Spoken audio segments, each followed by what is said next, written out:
Hey, welcome back to Kettlebells and Cocktails. I'm your host, John, back with my better half, Nikki. Nikki, how are you? I'm really happy to see you. It's very comforting to see you tonight. We haven't done a live show in a minute. Yeah, it's been a while.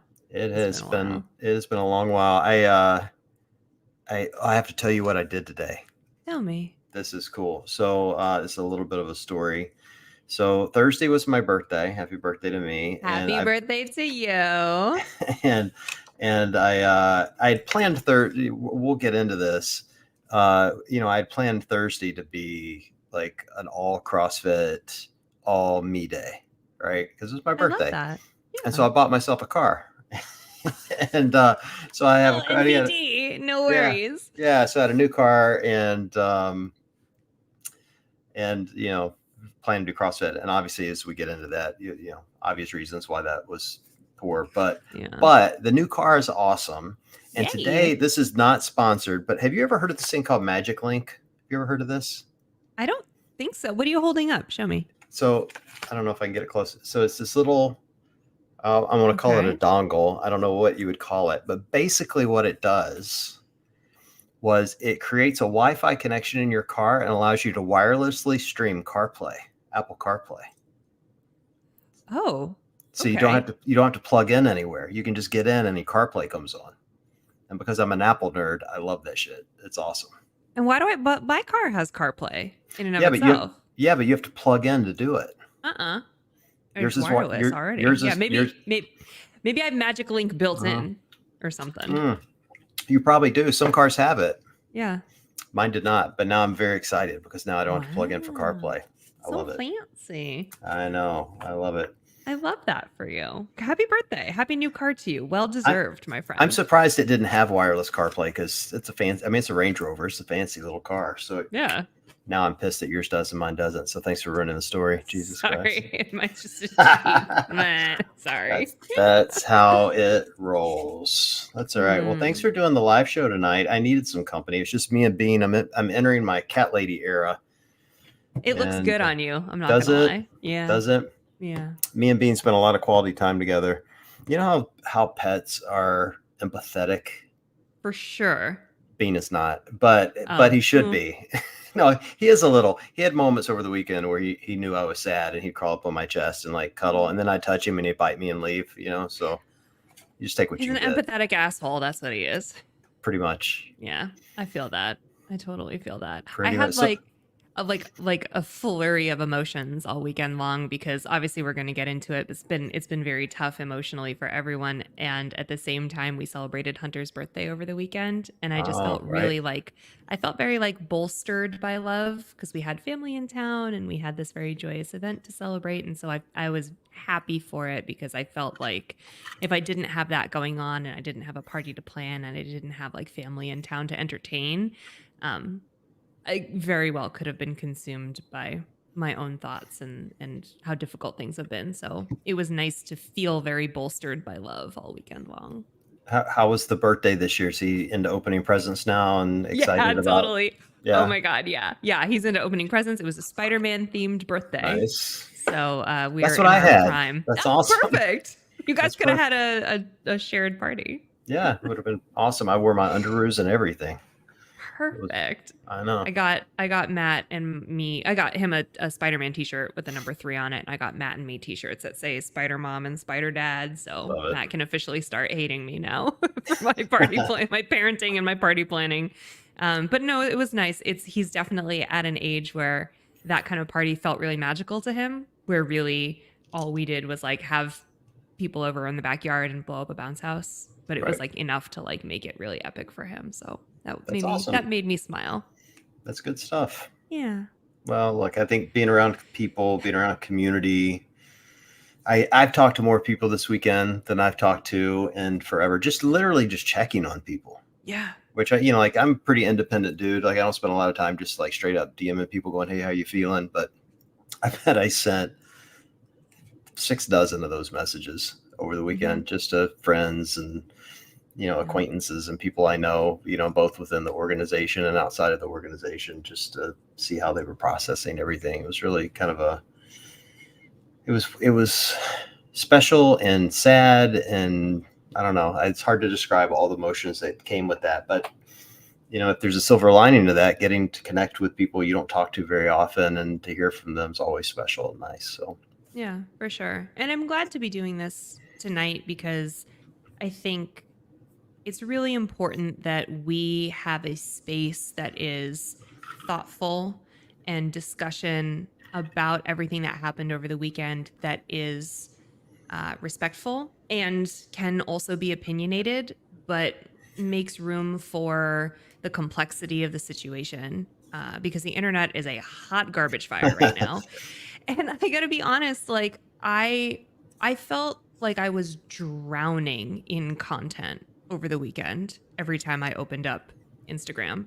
And I didn't like that feeling, but I also couldn't look away. Like I was consuming it voluntarily, but I hated how it all made me feel. And for a minute, I didn't even know if I wanted to contribute to it because I didn't know how I felt about it. But I really think that having a place, like I said, to be thoughtful and to be very respectful of how difficult every element of this weekend is really important. And I think I want this to be that. And also, shameless plug, if you haven't watched John's video on his channel, I think that is also really important because opinions matter. I have a lot of them, but I also think there's just so much going on that we need to come together and raise points and discuss points without just shitting all over everyone, please. I think I don't know, maybe I've reached a different point in my life when it comes to how I view the internet, and I've gotten better at disconnecting from the 10% of the people that are just random assholes. You know what I mean? Like those are just gonna comment the craziest, wildest things possible. I've learned how to push them to the side, and it makes life a lot easier when you recognize that.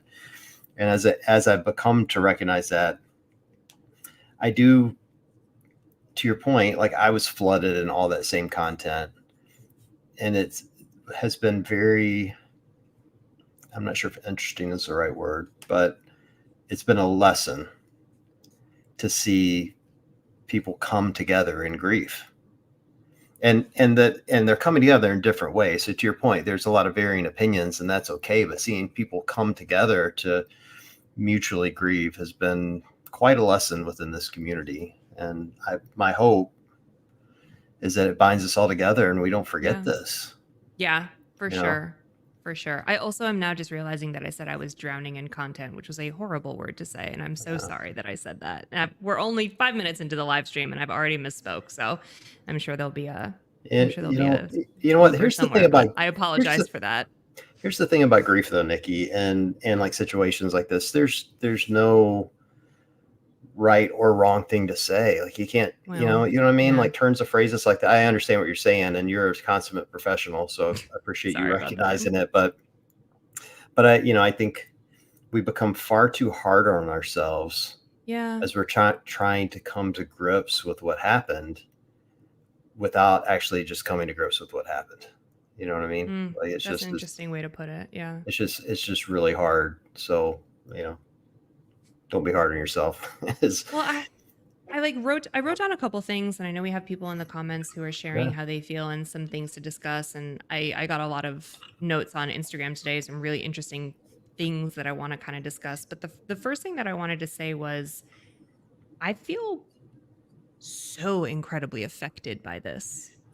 And I think we all do. And I think that that's something just to recognize, because a lot of times when something happens that's quite far away from you. I did not know Lazar well. I only knew him as a competitor on the field. We were not friends the way I'm friends with some of the athletes that I've known for years.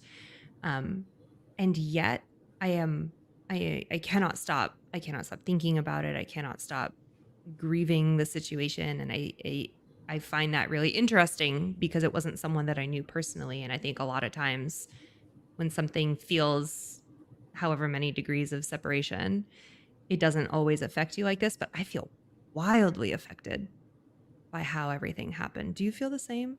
Oh, I've cried more this weekend than I've cried in the last 10 years, probably. Right? And I attributed it, I said it to someone earlier today, it just feels like a loss of innocence to me. Like we all have this thing that we come together that we love and thrive in, and we challenge each other to be better. and we expect the best of everything. That's why we're so contentious, by the way. That's why we're always fighting. Yeah, we're always fighting with each other because, you know, we're all A-type personalities. We all want the best. We all want to win. And then when something like this happens, it just breaks your heart. Like you can't even and I still can't even fathom that it happened to some degree. And I think we're all feeling that sense of grief and disappointment and sadness and all of that rolled up into one, and you can't really pinpoint it initially. And there's, you know, and anger is part of that. There's like so much that comes from it. And it isn't just us as spectators. You could see it on everyone's face.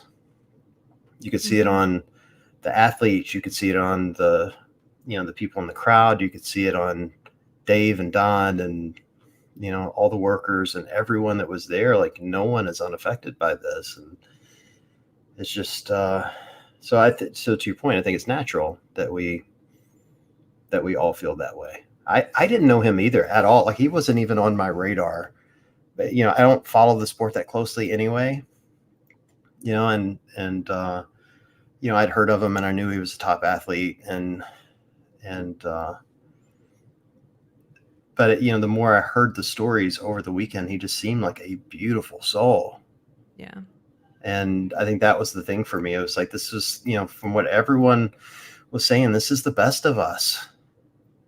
You know, like I like just clearly embodied all the things we love: fierce competitor, great friend, love to laugh and smile. Like I just think of those things and I think of my own kids, you know, and it's just like, you know, it's just hard to get past that, you know.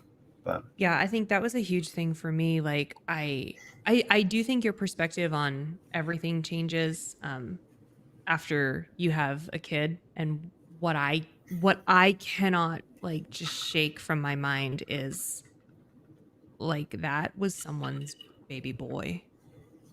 I'm like celebrating the birth of my son this weekend, and I just kept thinking to myself that there is a mom who had a son one day and didn't the next day. And I know that that's like only one element of all of this and probably a really morbid thing to say, but that was like what was like shaking my entire soul over the weekend is I really could not comprehend what that family is going through. And I just have a different perspective on it today in my life, in this season of life, that I had never had before. Well, and I think as a sport, we haven't experienced loss, certainly not like this, but it's a young sport and all the athletes are young, you know, like, you know, in a 100-year-old sport, you've had people mature in age and accidents and everything else. And in a sport this young, that we haven't had it, and we're so interconnected and so close because of the affiliate network. Yeah. It just changes everything for us. So you know, I fully understand why everyone is so wrecked over it, as they should be, and should absolutely feel, I don't even know what the right word there is, like how they should feel. Just how you feel is how you should feel. Maybe that's just the best way to think of it. Yeah, and I think that is probably a really good segue into talking about how we feel, because I know we have opinions on all of the things. And I do want to say that I really respect all of the different opinions, the ones that are different than mine. I just don't agree with them, and that's okay. But I definitely, I'll just open up the discussion by saying that I feel as though the games should have been canceled after that event and should not have gone on over the course of the weekend. And I couldn't watch. I mean, this is an event that I have covered and been to and clawed my way to for over a decade. I wasn't interested in watching because it felt, I don't know, it just felt wrong to like continue on and like be hyped up about something that is normally so joyous, exciting, thrilling, enthralling. I don't know, like insert word here. And it's really important for me to say that the people who did show up to continue to compete, I don't hold that against them or anything against them. I'm not like, you're wrong for doing this or you're wrong for whatever. everyone did what they felt was right, and I respect that because grief is so personal. It just, if it were up to me and I was making all the rules all over the world all the time, I'd be like, Right. this event cannot continue. There has been a tragedy here. We have to stop this, figure out what was going to happen, or figure out what happened, figure out how to go on, and call it from there. And someone just wrote in the comments, it's a lose-lose. 100%. There is no right answer. It would a lose-lose no matter which way. If you had canceled it, there would be a million people saying one way or another that it should have kept going, and they would have been right in a lot of ways too. That was what my gut was telling me. So I'll start the discussion there. I don't think you're wrong. I mean, I think there's a lot of people that feel that way, Nikki. When it initially went down and we were all wondering, will they stop the whole thing? I initially was convinced they weren't. Not that I didn't want them to, but just my initial thought was that if there was going to be a discussion internally of the lesser of two evils, and again, this is pure speculation, nothing that I know, from the inside or outside for that matter. But my initial thought is, they had to have known that if they shut it down, not only do you have, I mean, I don't know what the number is, but we'll probably call it 60 to 80,000 people in town to watch this thing that had traveled, like they're not all Dallas residents or Fort Worth residents that had traveled to get there, that you're now sending away, but you've got vendors and sponsors and everybody else. And now you're subject to lawsuits from all of those people. That's, again, it's a consideration for a corporation, not a human decision. Yeah. Right. And so I'm sure that was part of it. So I have to believe in my heart of hearts that the decision to keep it going wasn't Dave and Don trying to be assholes. It was probably lawyers saying you're about to cost us X millions of dollars if you cancel this thing. Maybe. You know what I mean? Yeah. Yeah. I mean, again, I don't know that to be true. I think it's, the lose-lose statement is probably the ideal way to look at it. You're kind of damned if you do, damned if you don't. I don't think any of the athletes wanted to compete necessarily, but, they had to get their grief out one way or another. Like Pat said it, but I heard an interview with Pat this afternoon, who, said he was, how did he word it? Disinterested in the competition. Maybe that's the wrong way he worded it, but he's never been less affected by a competition, but he stayed there so he could continue to put Lazarus' name out on the floor. And I thought that was a really brilliant way to put it and a really touching memorial to his friend, and so I think the athletes that wanted to stay and do that, I completely respect them for it. And the athletes that just stood up and walked out, I respect the hell out of them too. Like to have the courage of your convictions just to get up and go, like congrats to them, man. Cause, grief hits everybody in different ways. And mine has been, I feel like I've gone on this roller coaster journey for the last 3 or 4 days. And, I appreciate people that can immediately, get to how they're feeling and make the right decision for them. Yeah. Yeah. And you saw the roller coaster for the athletes too, because there were a lot of them that came back for an event or two and then were like, actually, I'm so sorry, I can't do this. And respect across the board for everyone. The way that they handled it was right for them in that moment. And that also can change. And you're allowed to change your mind. I'm allowed to come back in 3 days and be like, you're right. It's a great thing that the games went on. Like there is no right answer, but it is interesting to think of all the complexities around why everything went down the way that it did. And I do understand contractual obligations may have been a part of that. I think also maybe there were contractual obligations, in the broadcast, right? Like this was going on ESPN. Someone said that in my Instagram comments today. That was something I hadn't thought about either, for the broadcast, for the vendors, for the people who came. I think 2 things. I wonder what in those contracts, what kind of outs there are in those contracts. Like if there was a massive tornado, and this is like terrible example, but like, let's just say there was some sort of weather disaster that stopped the competition from happening, then there would be nothing to broadcast. There would be no event happening. There would be there are crazy life events that stop things regardless of those types of obligations. I feel like this could have been one of them. I mean, we're talking about a financial obligation. At the end of the day, the company absolutely could have said, hey, we're going to write a check and be done with it. It'd be a big check. But they still could have done it. And I believe they could have survived doing it. So again, it's a lot of speculation. I think you're probably spot on with the contractual obligations with ESPN, and that being part of their decision. I don't know. I don't don't have a know. good I answer also for it. don't know. No, neither do I. There are no answers. This Let's is take just some open questions discussion. Okay. or find some to take. I've seen a few people we know in the chat, so Oh, that's wait. There's something else. While you look for those, I'll also yeah. say the argument of like there are people who traveled and came here. I fully hear that. I also hear the argument of there are people who have trained all year for this. There are people who've trained their whole lives for this, who want the opportunity to come out onto the competition floor for varying reasons. Oh, There was sure. the financial argument of people do this for a living. They need this money to go home and live on and put food on their table. I understand.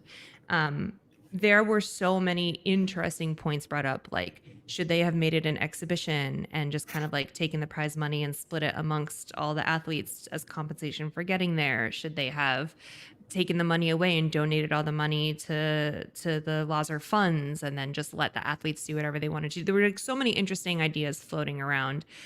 But to me, when I hear all of that, the only thing I can think of is like, yeah, it sucks for everyone. Like, had they canceled, it sucks for everyone. It sucks for the people who came and spent their hard-earned vacation money to come and see it. It sucks for the athletes who trained, who wouldn't get a chance to be there. It sucks for every person who knew Lazar and who is now mourning. It just sucks across the board. And I'm not sure, in my mind, I'm not sure any one of those factors is enough to sway my opinion that the games should have continued. I will say personally, I watched them out of a sense of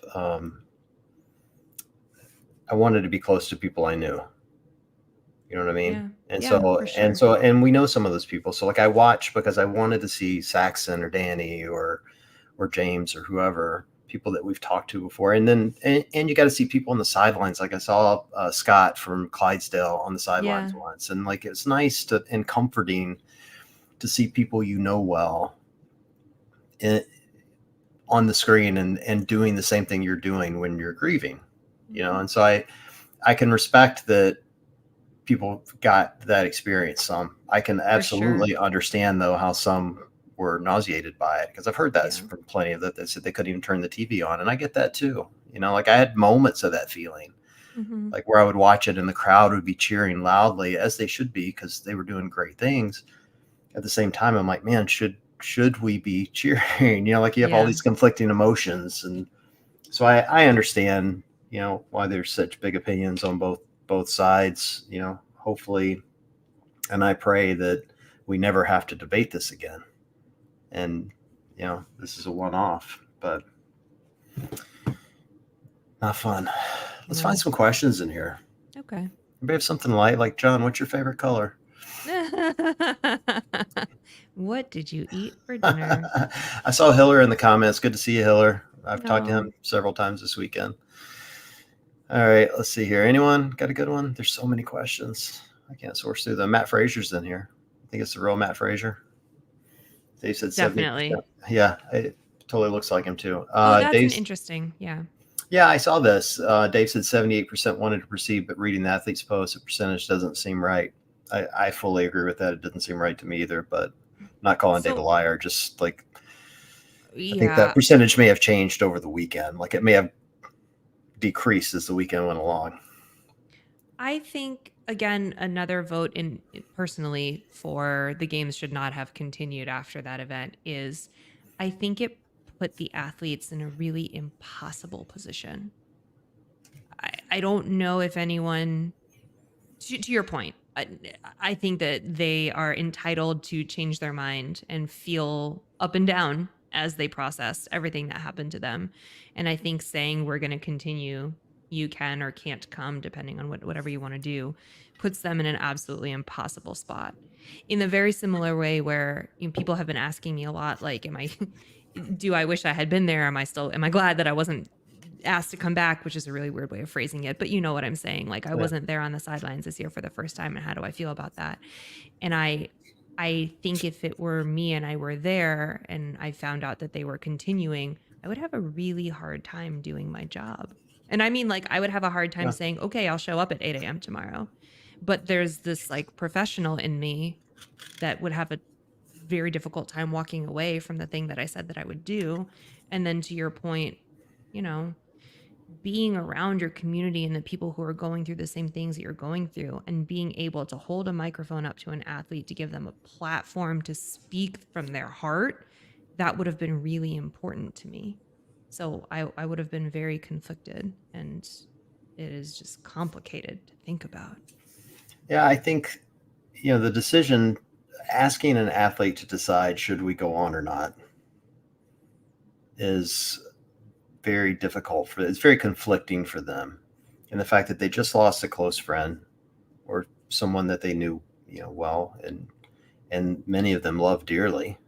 Yeah. And then the other side of the coin is they've been training their ass off for Yeah. years, not like weeks, years, to achieve this moment and to get there. And to be asked to make the decision in the moment as you're grieving, like you throw that on top of it, like it's really, really difficult. I mentioned earlier today, this is where I wish they had better representation with the PFAA. I don't blame the PFAA. I don't blame CrossFit either for that. I just think it's a subject that's never come up, of having someone intercede for athletes in an emergency situation.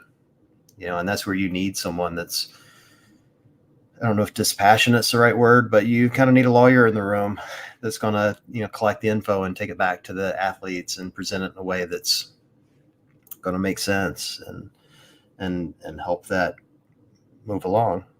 And at the end of the day, I think they all kind of landed where they wanted to land by the end of the weekend. And I think that's why we saw that percentage drop off as they went through the weekend and had more time to think. And matter of fact, I saw it. I thought of Danny when they were doing the step up Chad, which looked miserable, by the way. Yeah. Oh my God.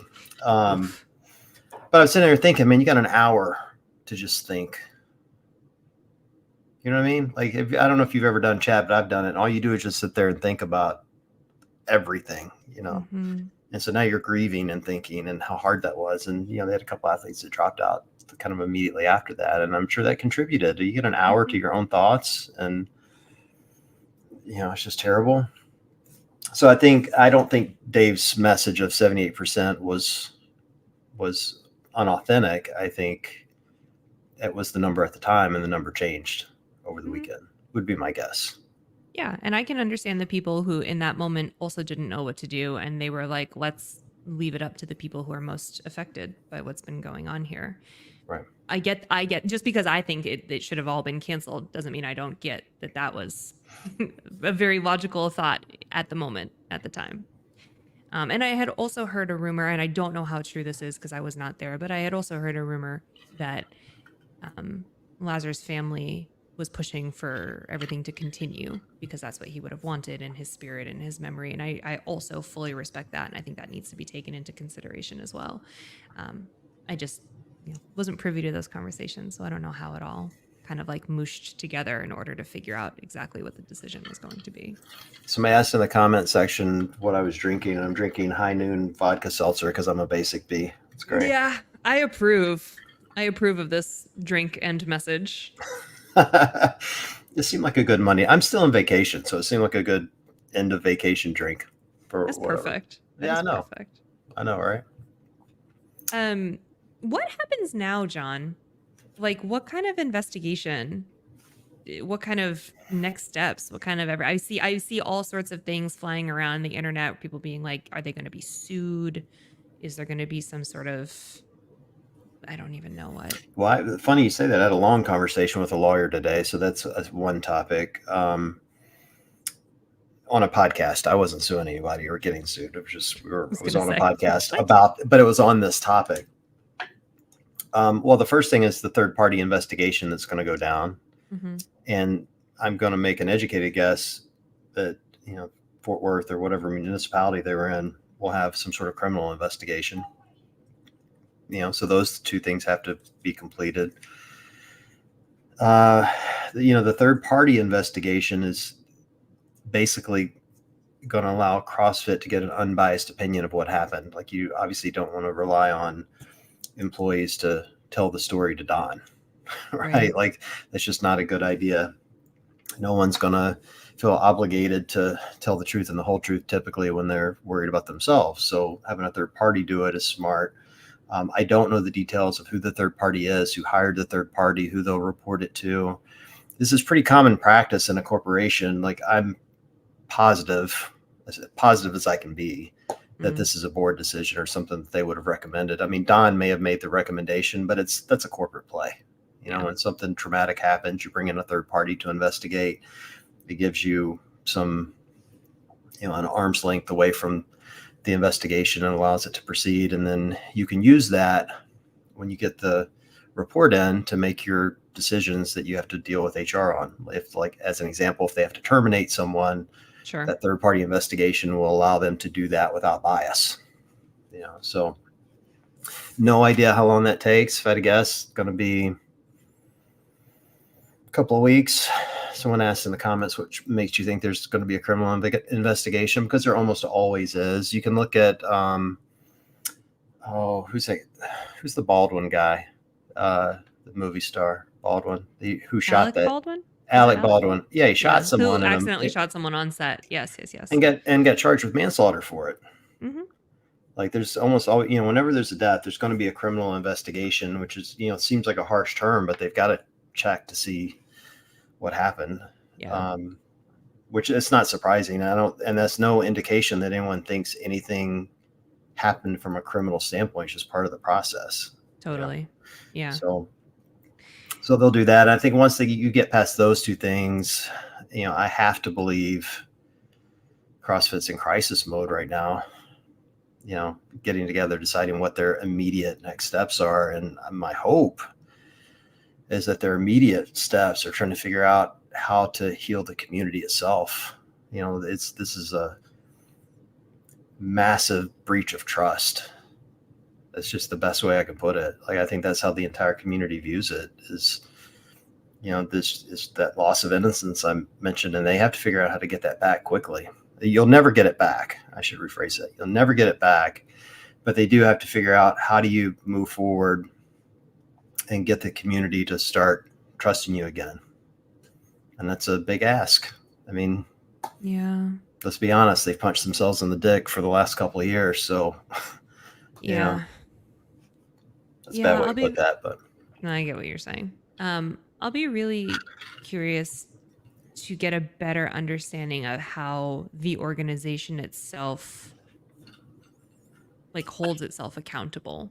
In what ways will that come out after this investigation? In what areas will be brought to light that will allow the organization to say, okay, we should have done this differently, or we will do this differently in the future, and how all the sort of, like, partnering organizations are going to play a role in that. Like you mentioned, PFAA. I am very curious to see how the athletes take a stand for themselves moving forward, because a few of them have posted things about being really concerned about this type of thing in the past, being really concerned about all sorts of event intricacies that they maybe felt that they weren't taken seriously about previously. So this will cause an evolution in some way, shape, or form. I can't quite put my finger on exactly what it's going to look like, because there's so much unknown still. And also, and this is neither here nor there, but I personally have been to so many water events for CrossFit. And I have always just seen, well, I am not a professional, but I've seen lots of really capable, wonderful medical volunteers in and around all of those areas. I've just never, I don't know. Every time I've walked out onto the pier in Madison, I've always been like, dang, there's a lot of people out there. That means nothing, obviously, but I just am so curious to understand where the breakdown of support happened. Well, I think that's where the third-party review will come in. Because the safety protocol isn't just limited to CrossFit. Like, typically, and again, I don't know the details if this actually happened, but in most places when you compete, you have to go through the city and give them your safety plan, and the city signs off on it. So, I have to believe someone outside of CrossFit signed off on it in some degree. I don't know. Again, I don't know what that looked like, or even if that happened, but that's typically what happened.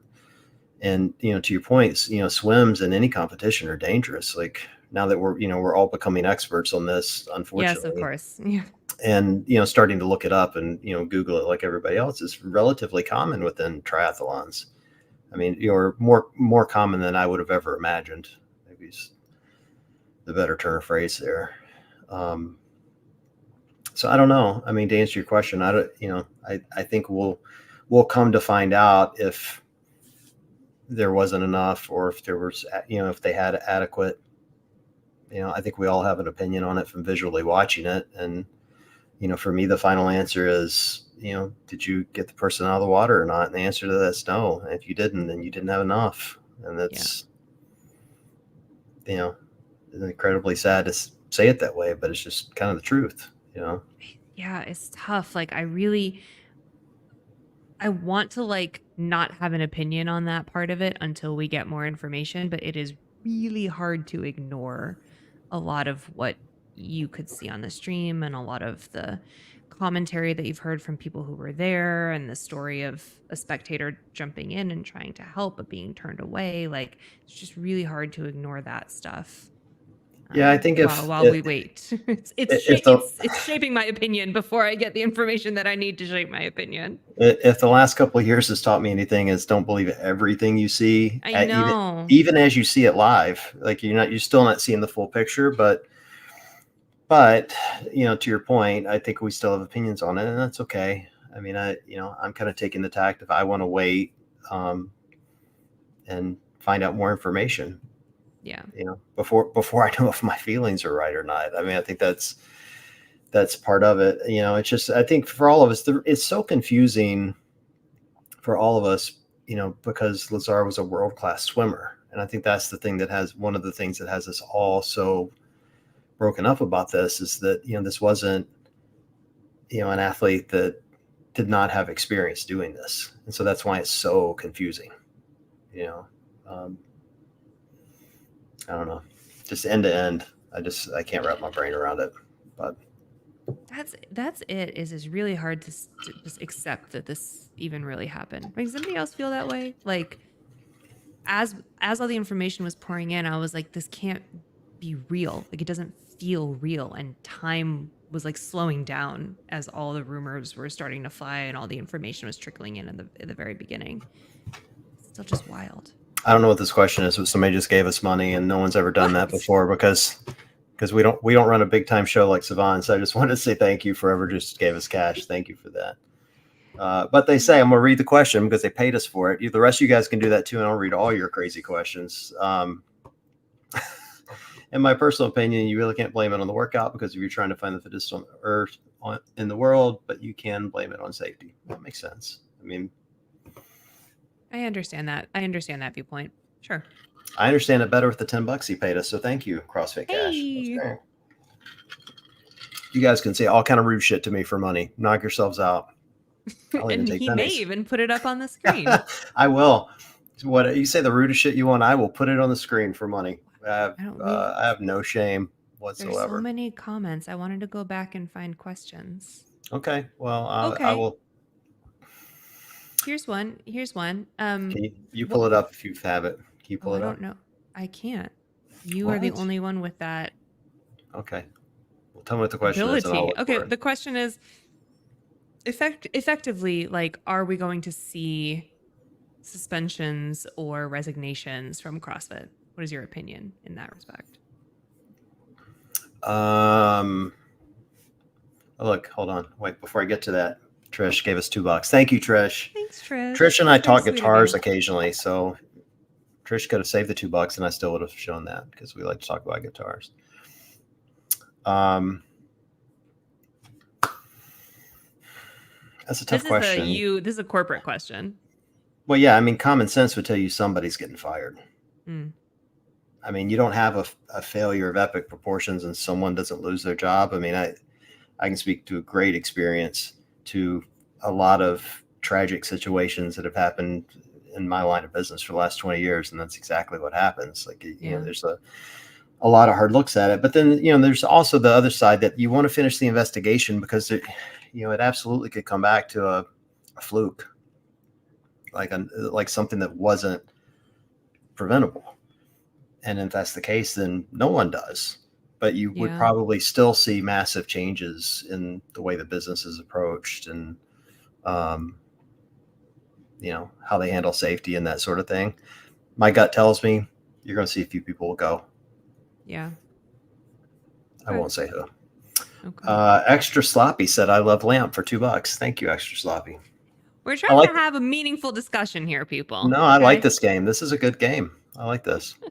Okay, keep finding those comments while I keep finding. Here, sorry. Lance said fired for what exactly cause? I mean, that's, you name it what you want to name it. Like if you're responsible for, let's just say whoever's in charge, I don't know who's in charge of safety. I don't know if that's Dave or somebody else. It does at this point, I guess it doesn't really matter to me to answer the question other than say, if you're the person in charge of it and it comes back to say that you didn't have proper safety protocols, that's what you're getting fired for. Like, it's pretty simple. Yeah. It really is going to depend on what the investigation shows. Yeah. And sorry, I messed up your groove. Did you have a question you were going to pull up? No, I'm still scrolling. There are so many. They're good. Well, here's a good one from Dan. Does this change how future events operate, like Waza, Rogue, Masters, Teens? Like, do you think athletes will participate less in future events because of this? I've had multiple message me today to confirm that they're no longer going to do big events like this.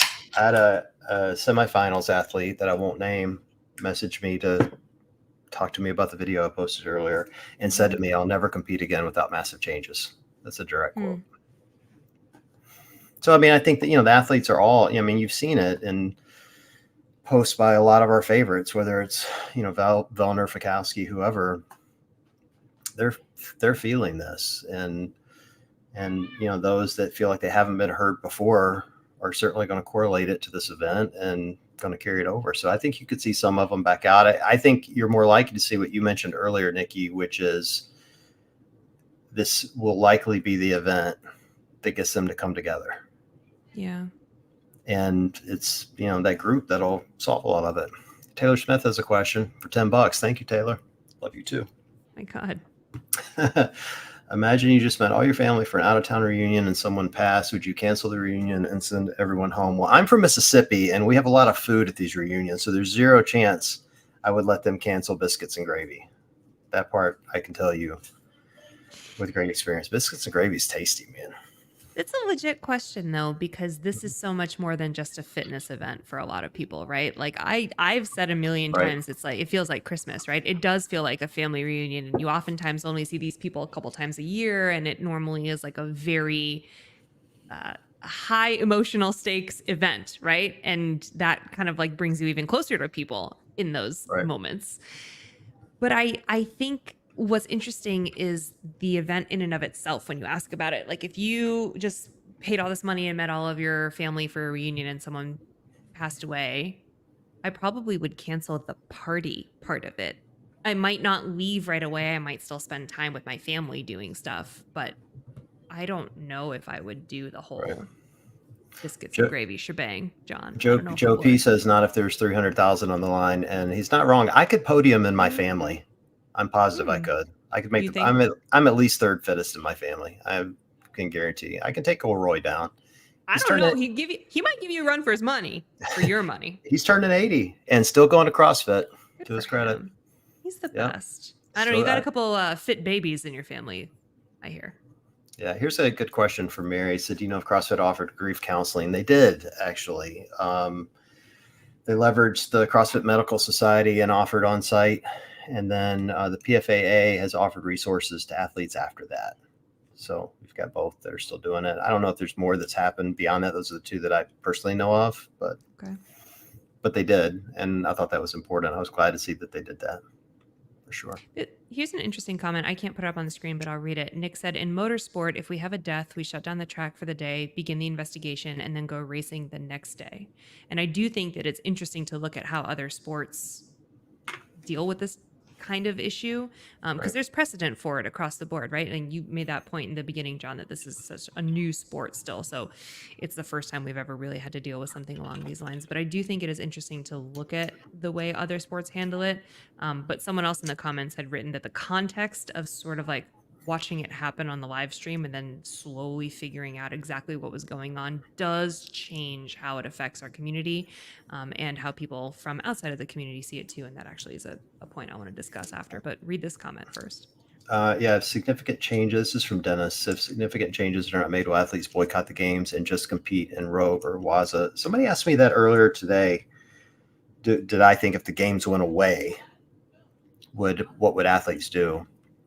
And I think we are fortunate at this, like, kind of the stage in CrossFit where we have some really well-run competitions that could continue the sport season. Rogue and both Wazas, yeah, being perfect examples of that. So I think the athletes wouldn't have to give up, their current day job to do something else. I don't think the games is their complete livelihood, but and so the answer to that, I think it's possible that you could see some very well-known athletes say, "Hey, I'm sitting out a year to see what happens."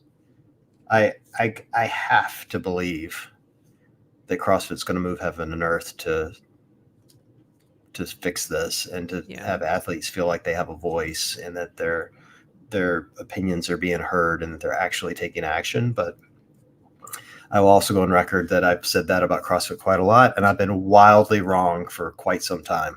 So I can own up to that.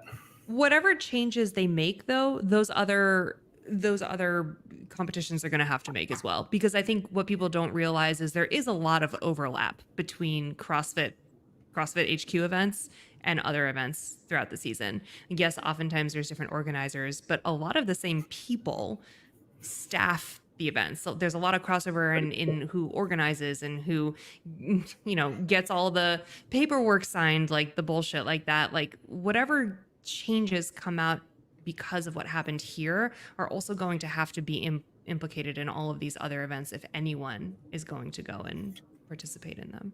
I love that. So Trish said Sprague would become a Catholic priest, and you're not wrong, Trish. You're absolutely not wrong. I didn't watch anything, but I did hear that there were many Bible verses quoted. I was actually I watched that. I say this with love for James. I am not making fun of him or his faith, so no one say that I am. And I would say this if he were on the air with us. I was laughing every time he'd get interviewed. He'd quote a Bible verse. I'm like, this is when I really wish my dear Jewish friend was a sideline reporter asking questions as he's quoting Hebrews and Matthew and Mark and all the books of the New Testament. I'm like, I'd be like, anything from book 1, sir? Yeah. I cannot relate. Anything from the older one? That's the only one I know. Anything from the original context. That's what we're looking for. But I thought it was pretty funny. I was also sitting there thinking, I'm like dying for the day. And I'm sincere about this. I'm dying for the day someone from the Middle East wins the CrossFit Games and praises Allah just to see our conservative crowd lose their fucking mind. I just want to see it happen. I don't think they would. For the record, I think our community would cheer just as loud. But it'd be funny to see if it happened. Yeah. Just a funny thought.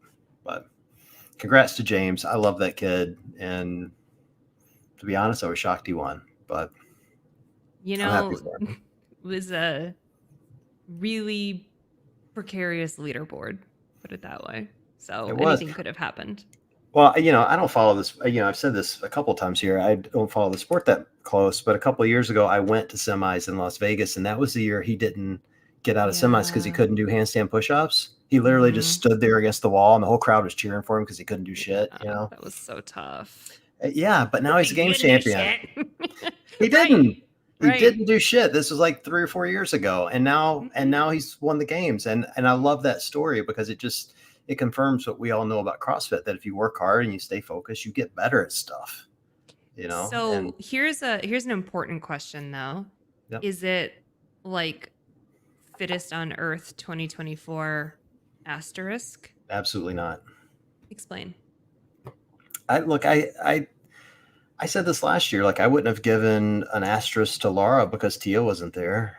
I do think everyone will always recognize that this was a very unique year, but I think you have to celebrate the people that won that were there. Like they've worked as hard as every single other person that was there. At the end of the day, they stood on top of the podium, and I'm not going to be the one that takes it away from them, but talking about the outside circumstances that were completely out of their control.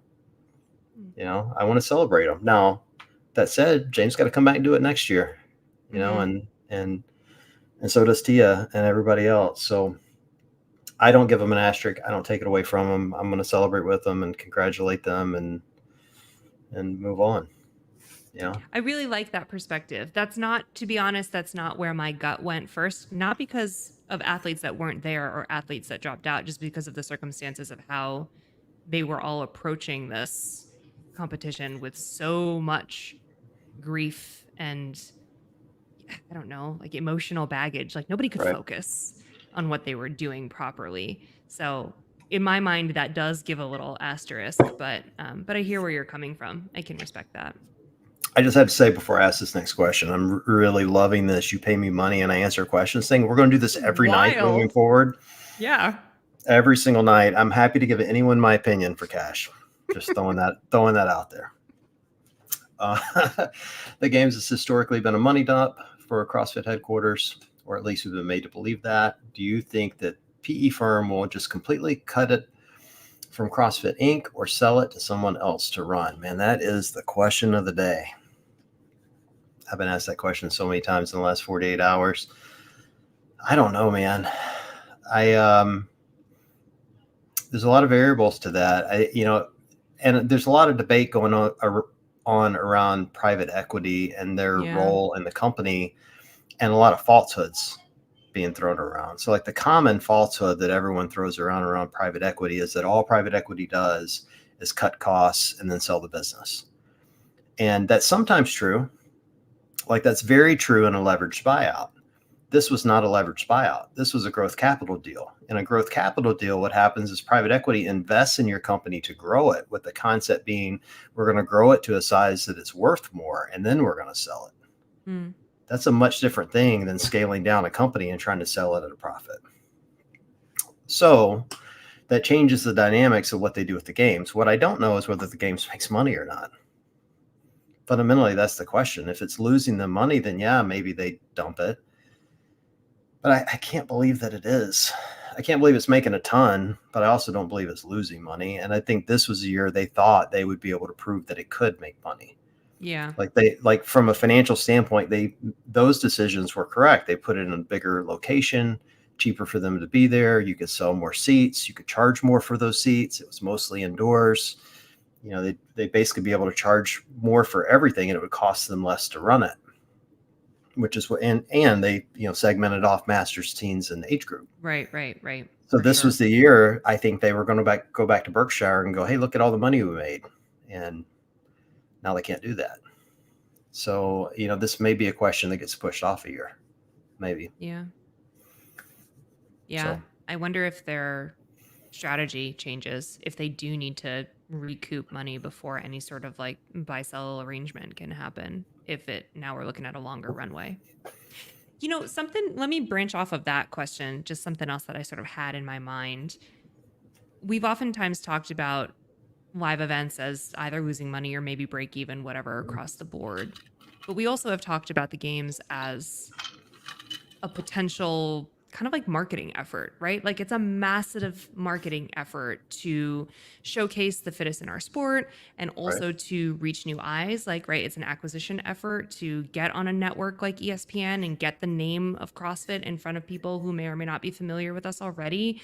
Maybe get them to walk into an affiliate, maybe get them to Google us one time, and then SEO kind of takes over from there. But I'm wondering what kind of effect this is going to have on the people who watched the event over the weekend, who weren't as familiar with us previously, who, are seeing CrossFit for the first time and saw what happened and watched the decision of continuing. Put it this way. Someone texted me today, someone who I know who's not a CrossFitter, and they were like, what happened? Is CrossFit literally the Hunger Games? Right. Yeah. And I'm like, are people going to look at us like that? That's a question. It's a real question. I don't know if that decision to continue is going to, like harm our outward perception. It's absolutely going to harm the outward perception. I mean, I can tell you, my boss sent me a text message. I mean, I've been on vacation for a week, and he sent me a text message asking what had happened. And like, this guy knows nothing about fitness, like literally nothing. Right. And the fact that he had seen it on the news tells me that, there's going to be a lot of visibility, and this, false narrative that CrossFit is dangerous is going to continue to be pushed out there for a while. And then, I don't know if you've seen it, but my Instagram feed is full of quote unquote influencers that are not in our space using this as an opportunity to get clicks and views. No, I haven't seen much of that, honestly. That's rough. Yeah, I've seen plenty, and it's annoying as hell. And, there's not a lot you can do about it. So I do think it will impact us at a minimum for a while, and they're going to have to find a way to overcome that as a company, because it will affect the affiliates. How it affects the games, I don't know. I got questioned from people about the games because it felt like on ESPN, like they were doing their best to not talk about it. Right. And I don't know if that was an instruction or not, but it just felt that way. And that was a lot of people's impressions. It honestly wasn't mine. Like, I just received a lot of messages about it. So I think they,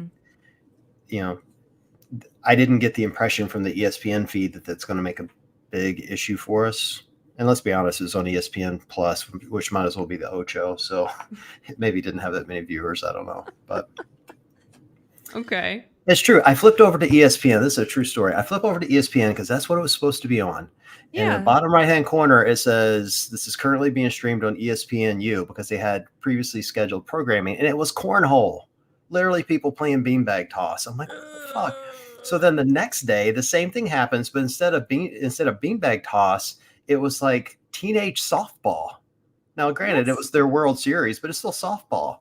I'm like, it kind of tells you everything you need to know about how big this sport is. We got preempted for beanbag toss and softball on back-to-back days. So wild. I thought, again didn't watch, so I don't know, but I thought all the messaging was like, this is going to be on for real ESPN. Woo! Because it has been in the past. Yeah, well, it was on ESPN Plus and ESPNU, and the coverage was, when they were in the arena, the coverage was fine, but it was just funny to me. They got preempted for cornhole, for God's sakes. I'm like, man, maybe Pat should take up cornhole, because I bet he'd be great at it. He's Canadian. He likes to drink. Like, he probably would crush it. I think he would. Maybe there'll be a mass exodus from CrossFit to cornhole. Do they have sideline reporters? I don't know. Where can I apply? If Hiller's still in the comments, I hope he starts doing a no rep for cornhole. That would be really amazing. That'd be the so good. corner of the bag is touching the ground on this side of the board. No rep. Oh, that would be epic. That would be so good. So we'll see. All right, I'm gonna see what else we have in the comments here. We got a lot of Ocho comments now, so I didn't mean to bring that up. Sorry, everyone. Are people offended? No, I think everybody loves that movie. Oh. Somebody mentioned Mitch. Do you know who Mitch Hooper is? I've seen his stuff. I don't follow him, but he did a video on it, and it has 500,000 views or some crazy number, because he's super popular. Dang. So that's an example of, I'll just call it bad press. Just a moment where people are going to see it and go, okay, CrossFit's dangerous. Here we go. Here's another question. Ben, love you, brother. CrossFit's not testing fitness according to what is fitness article. He or she is fittest. That's best balance across the 3 metabolic pathways. The games is just a series of elaborate endurance beatdowns. Opinion, Nikki? I mean, I don't disagree. I see this point. I do. But I also, I don't know. I mean, couldn't you also argue that series of elaborate endurance beatdowns does in fact test on an elite level across the pathways as well, in a way that may be different from how we would define fitness for the layperson? Maybe. It also depends on the year and the programming, because some years are different and better than others, in my opinion. I agree with the statement. I think that what we believe in the affiliates and how we define fitness in the affiliates is different than what you see on the field at the CrossFit Games. But I don't think that negates CrossFit's massive impact on those athletes and their ability to deliver on what we're preaching. Yeah. I still think it's a fantastic commercial for what we're doing. They're the best of the best at what we do. Granted, they're not doing the, no sugar, lean meats, nuts and seeds deal. some Yeah, seeds. and they're not doing, 1 20-minute workout a day and moving on with their life. They're working, multiple hours a day, and they're living like elite athletes. But I do think they're able to represent the brand and show what we do. And, to the point of, testing it, at the games, you do see some of those balanced workouts. They're not all elaborate endurance beatdowns, although many of them are, so I still think the games is an excellent commercial, if you will, for what we do. And that's why, I've gotten the question multiple times. I'm shocked we haven't really seen it in the comments, but the question of should the games and CrossFit be totally separate? Like, should you sell one and run it independent? And that's why I continue to say no, because as much as I don't get super geeked out about the games, I still think it's an amazing display of what we believe. And I want that to continue. Yeah, I think no. I think that it directly ladders up from what we see on an affiliate level, but just crazier. It's like watching the Olympics. It's like taking my kid to his like little gymnastic tot class and watching him fall off the balance beam and watching the Olympics and those people do insane stuff. It directly ladders up, even though it's not like a easy 3-step program to get there. You see that evolution, and then you watch these people with these incredible feats of athleticism, and you're like, dang, that is the peak, the pinnacle of what we're out here doing on a foundational level. So I like them together for that respect. Yeah, me too. Somebody asked if we thought that the CrossFit Games will be in Texas next year. Who asked that? Here we go. Indeed. Oh, man. Well, I mean, there are contracts, right, with the location. Yeah, but how long are the contracts? I don't know. I haven't heard. I honestly don't know. I don't know about this one, but I have not in the past heard of a contract with a location for simply 1 year. That I've never heard of. I know they've talked about, or Dave mentioned in one of his athlete interviews, they want to move the games to Europe in 3 years. Yeah, so that would lead me to believe that they're going to stick around for a while, but I don't know. We'll see. I don't know. Well, here, pretty when you're drunk, which, thank you. I feel pretty. They said 1 year last year. So, all right, that'd be interesting. Thank you. Yeah. I wonder where else they would go. I hope it's not Birmingham. Right. Jeez. If that's true, then whoever asked that first question about do we think they're coming back, my answer would be no. I've not heard great things about the venue, for whatever that's worth. Bummer. I mean, I'm sure it was a little skewed this year. Traffic patterns would have obviously been wildly different for a day or two. Mm-hmm. But I heard they had long lines at Farrington Field, and people were frustrated with that. I hear the vendor village wasn't what they wanted it to be. I need to get more info on that, but I've heard people saying this was not their favorite venue. People miss Madison. Madison's a fun little town, so it's hard to compare to like that small college town feel of Madison, where you get the temperate weather and the great restaurants and all the cheese curds. Oh, yeah, so good. So good. And also, like, Madison came alive for the games. It was just such a special feeling, especially coming from California first, where we were just like, one event in a sea of events. It was great. Unknowable for $3 is asking when is Savan back online. I could text him for you if you want. You guys want me to text Savan and ask when he's back online? Hey, Savan, I'm running my own show right now, and people want to hear from you. How about that? Crossover. It's the crossover episode. The crossover episode that breaks the internet. I know, right? Here's an interesting comment that AJ left a little while ago.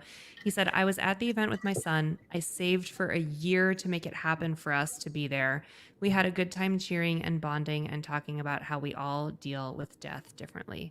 And I think that's a really important point to make too. Like, although I'm out here being like, I just personally don't think that the games should have continued over the weekend. I think especially for the people who are there, which I cannot empathize with, like they needed that sense of community, and for them to be able to have the event to continue to attend probably was just a massive difference maker for those that were dealing with the grief in a way that was just helped by being in person with others. Yeah, it made me think today, actually. I just like, I keep dwelling on everything that happened. And my daughter, did I tell you Meg's on her way home? She's driving home. Oh, no. Yeah, great. She's driving home from Montana. My other daughter's here, but I haven't seen Megan in 2 months. Like literally, I've not laid eyes on her, actually 3 months.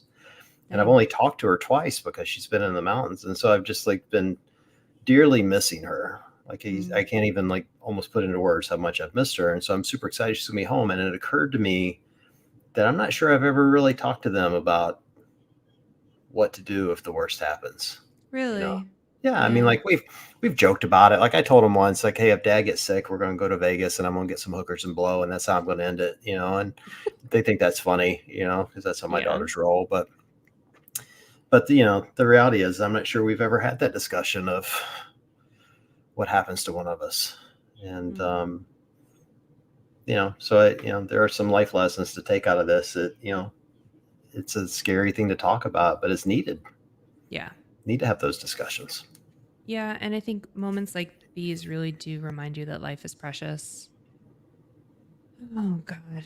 And also like, if there's anyone listening who's like me and has like terrible existential dread that triggers horrific panic attacks, it's something that you sort of need to approach, even if you have to tiptoe around it. And it's important to find people and things that support you mentally when you're going through it in that respect.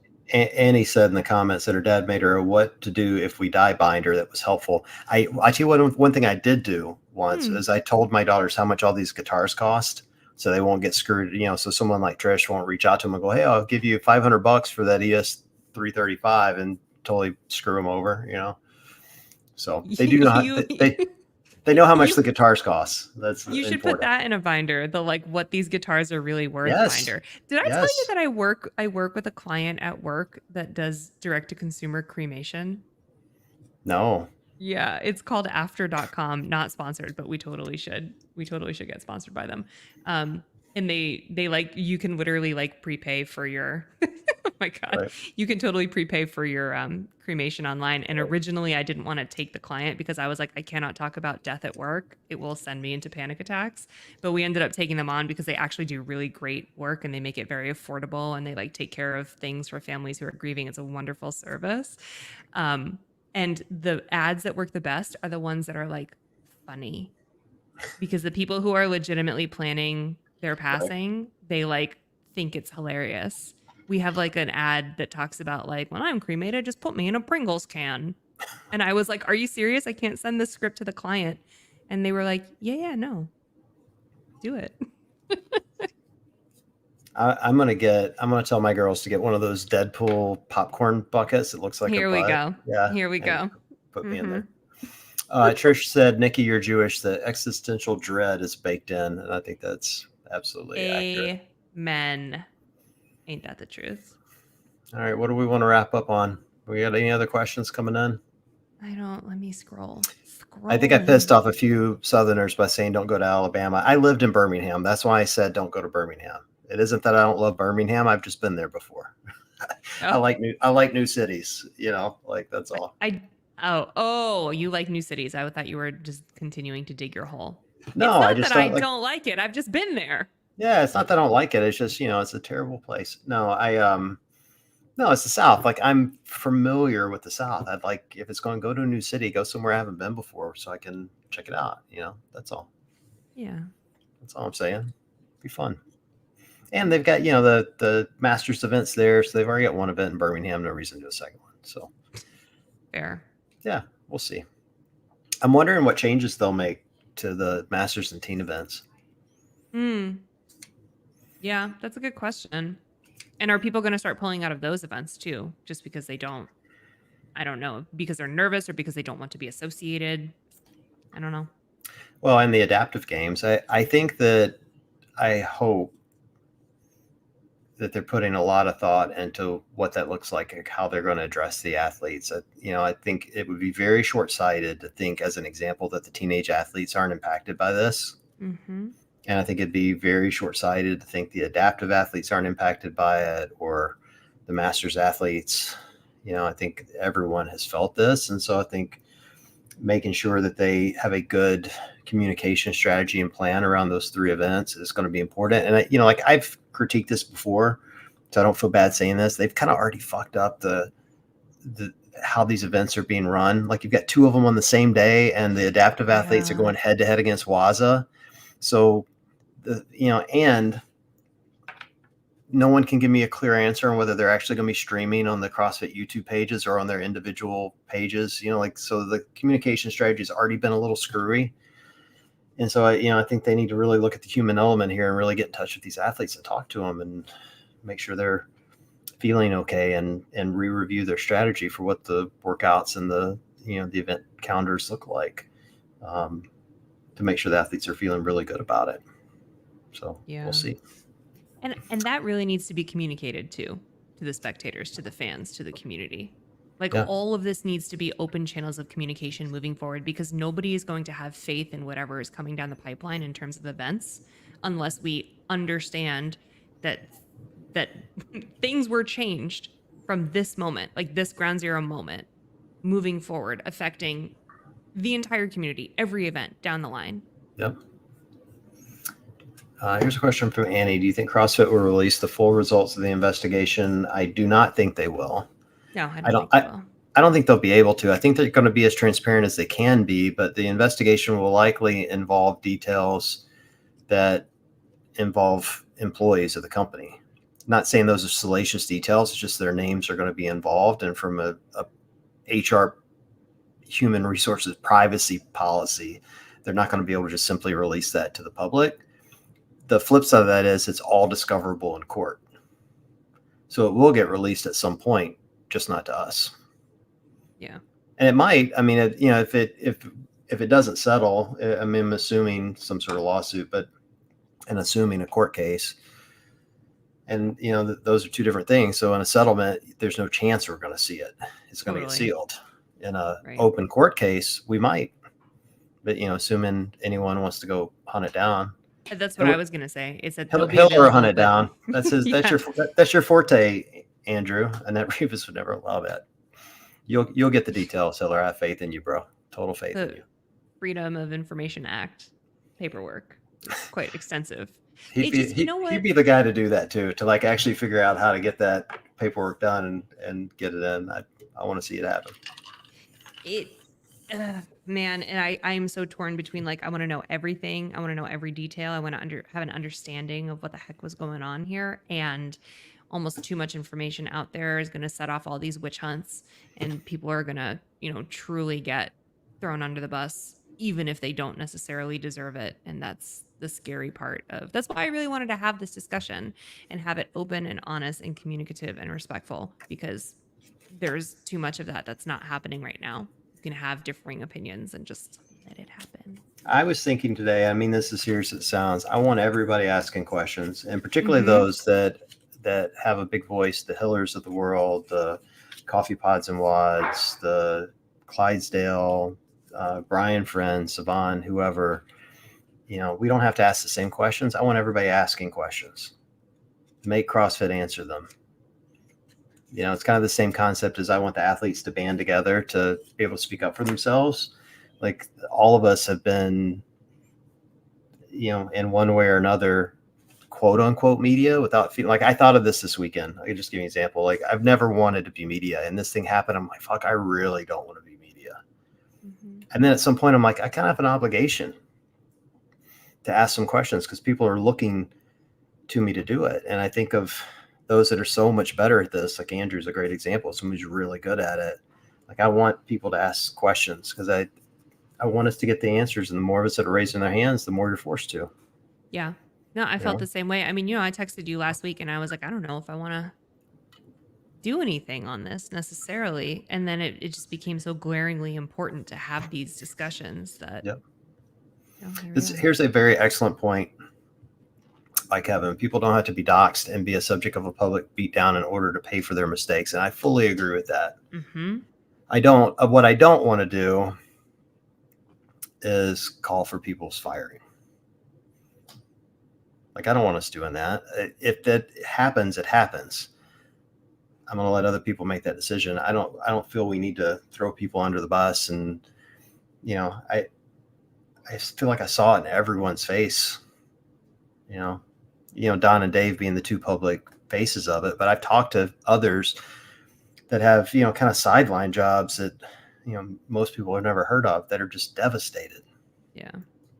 And I hate the thought of any of them, including Don and Dave, being the subject of a public beatdown, but more to come, I guess. I think we just don't know enough.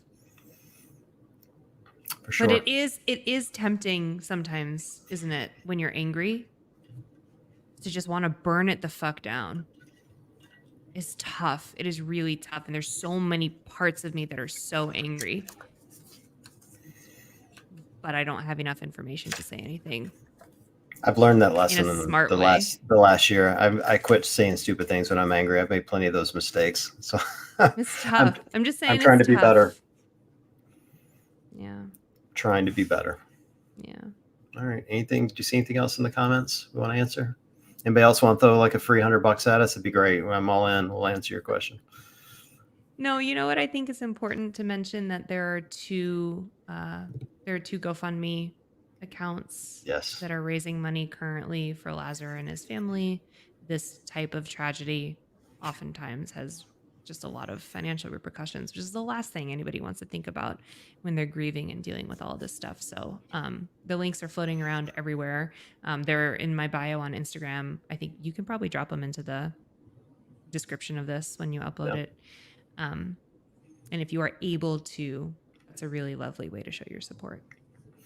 I fully agree. And for everyone that jumped on tonight to chat with us, and honestly, for the hundreds of you that have sent DMs, over the weekend, I can't tell you how much that has meant, just to be connected to others and, have